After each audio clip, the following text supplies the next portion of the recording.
જે સાહેબ પોતાની જે આ લોકપ્રિયતા મેળવી અને એના પછી લોકોએ તમારા ઉપર ભરોસો કર્યો, તો એવો કોઈ ઇન્સિડન્સ, એવો કોઈ વાક્યો ખરો કે જેનાથી તમને એવું લાગે કે હું લાયક નથી અને માણસોએ મને આટલું બધું આપ્યું છે, જે કુદરતે તમને આપ્યું છે અને જ્યાં તમે અત્યારે છો એના પાછળ કોઈકની દુઆઓ, કોઈકની પ્રાર્થનાઓ છે એ આપણે કહી શકીએ કે સામેલ છે? તમે કોઈકનું ભલું કર્યું હોય?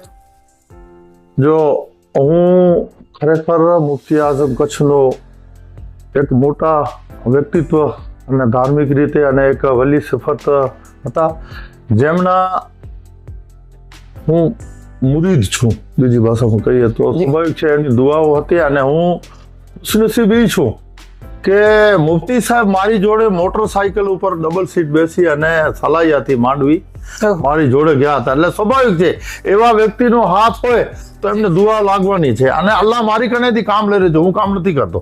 અને એ મુફ્તી સાહેબની જ દુઆ છે. અને મને બરાબર યાદ છે વાત કે મેં મુફ્તી સાહેબને કીધું તો પછી તો અલ્લાહે મને ભૂકંપ પછી ના જે પીરિયડ હતો એમાં મને 4-વ્હીલર પણ નસીબ થઈ હતી. અને એમાં માંડવીથી ખીરસરા વિંજાણ સુધી અમે મુસાફરી પણ મારી જોડે એમણે કરી હતી. અને ત્યારે મેં એમને કીધું, બાબા સાહેબ મારા માટે દુઆ કરજો. તો બાબા સાહેબે એવા શબ્દો કાઢ્યા હતા, એવા શબ્દો વાપર્યા હતા કે આઈ સાહેબ તમે તો ડુંગરની ચોટી ઉપર બેઠા છો, હવે એનાથી વધારે શું હોય કરી.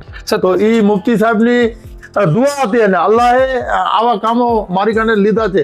હું ખરેખર ખુશનસીબ છું. કરી સાહેબ, તો જ્યારે મુફ્તી આઝમ કચ્છ રહેમતુલ્લાહ અલૈહ એમને જ્યારે તમને દુઆ આપી કે તમે ખૂબ આગળ જશો, ત્યારે તમને એવું લાગ્યું કે ના, હું ખરેખર જે છે એ કોઈ પ્લેટફોર્મ છે એને અચીવ કરીશ, લોકોની આટલો પ્રેમ, લોકોની આટલી ચાહના મને મળશે, એવો કોઈ વિચાર આવ્યો ખરો?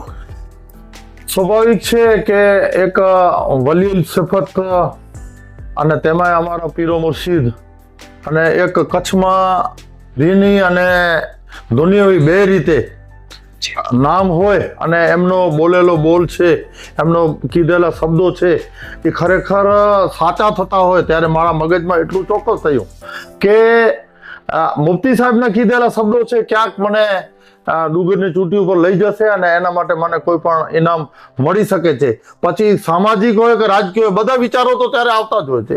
એવું મેં મનમાં ત્યારે વિચારેલું કે ચોક્કસ મુફ્તી સાહેબ જ્યારે આવા શબ્દો કહેતા હોય, એક ખેલદિલીથી હું દુઆની દરખાસ્ત કરું અને મને કે મોઢું ફેરવીને મારી સામે કહેતા હોય, હું ડ્રાઇવિંગ કરતો હોય અને મારી બાજુમાં બેઠેલા હોય અને આવી વાર્તાલાપ થતી હોય ને ત્યારે રિલેક્સ થઈને જો કહેતા હોય, તો સ્વાભાવિક છે કે માણસના દિલમાં પણ ગદગદ થાય ખુશીની રીતે કે મુફ્તી સાહેબના કીધેલા જે શબ્દો છે એ ઇન્શાલ્લાહ ક્યાંક ને ક્યાંક પડશે. અને અત્યારે મને લાગે છે કે એ શબ્દો મુફ્તી સાહેબના કીધેલા હતા, એ શબ્દો ખરેખર અલ્લાહ મારી પાસેથી કામ લઈ રહ્યો છે.